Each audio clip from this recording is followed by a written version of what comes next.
To this thing. Everybody got to eat. Alternative strategies for land access and tenure. Definitions. Land access, obviously, is access to land.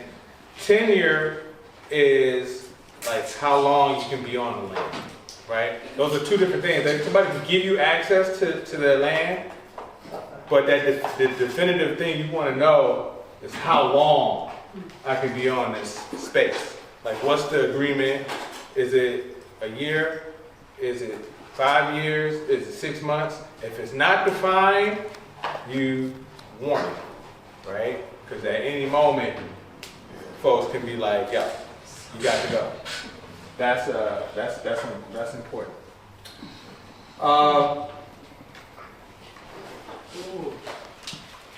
Anybody know what this image is? Yeah. It's about westward expansion. Yeah, it's the poster for Manifest Destiny. Yeah. So I'm starting tonight's presentation off talking about Manifest Destiny to contextualize the rest of our conversation about access to land. Historically, America, settler, colonial, experiment, white folks from Europe came over here with this religious mindset that wherever they go, nobody's there. Even though there's people there, those are not people. These spaces belong to us. Manifest Destiny is like everything that our eye surveys headed west is our job to take this and make it for the European race, right? It was ordained by God.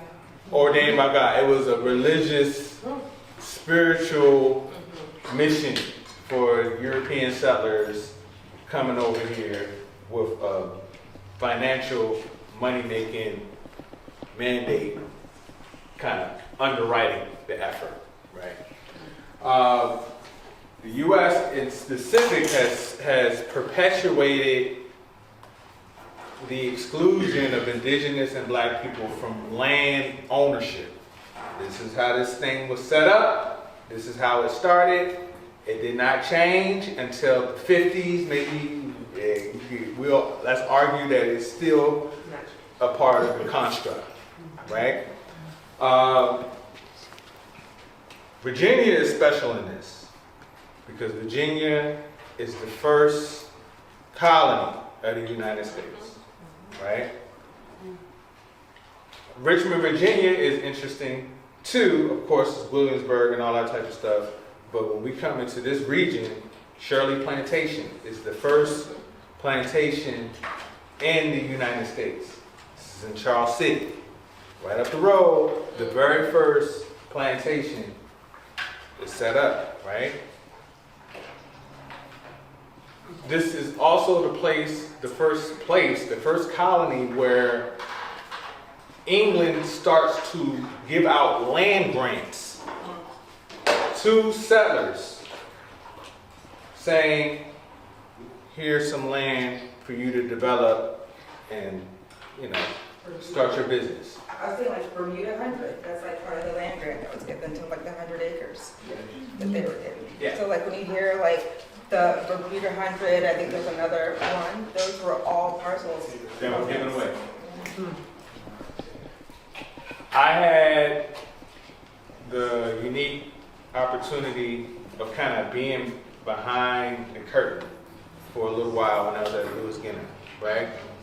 And so one of the visits that I had with the Garden Club of Virginia, right? I went with these little old white ladies to Reveley Church. Reveley Church is a church in the West End. It's one of the oldest churches in the city of Richmond, right? So you go to the space, it's a castle, right, literally. But there's an old house on the property. And the house, you can tell it's post-slavery, it's pre-slavery house, right? So they giving us a tour of the house and shit like that. They're like, yeah, this is the, you know, area where the servants came in and this and that. You know, they've given us a tour of the gardens and things like that. I mean, immaculate gardens, it's like even like a mausoleum, like a crypt kind of thing. It's like a garden where people from the olden times of the original origins of the church, they're buried there, right? What's most interesting about this trip is the tour guide walks us to the top of the steps on his house, right? And this is on Malvern Road, right? Close to Willow Lawn. Remember that. He says, the land grant that was gifted to this family, you could stand on the porch of this building and they were given 50,000 acres.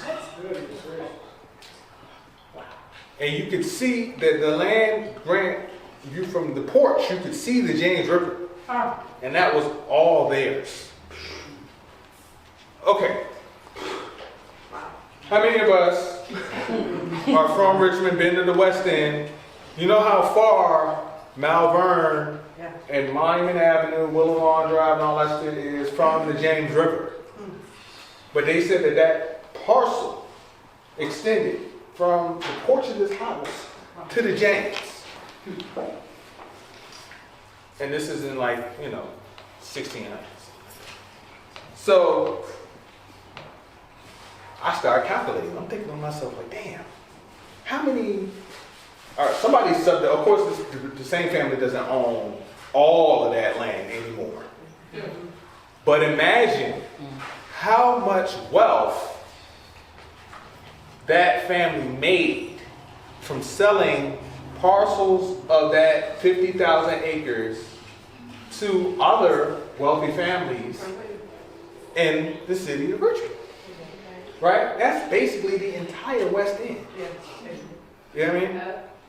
So I start this conversation about land access there because when they gave those land grants away, they didn't have no sit-down consultation with the indigenous communities. You'd be like, yeah, what's the transaction? Like, you know, some turkeys and some corn. What? Like, it was like there was no negotiation. And when we came as enslaved, kidnapped Africans, there was definitely no road to land ownership for us in that context, right? Total exclusion from the process.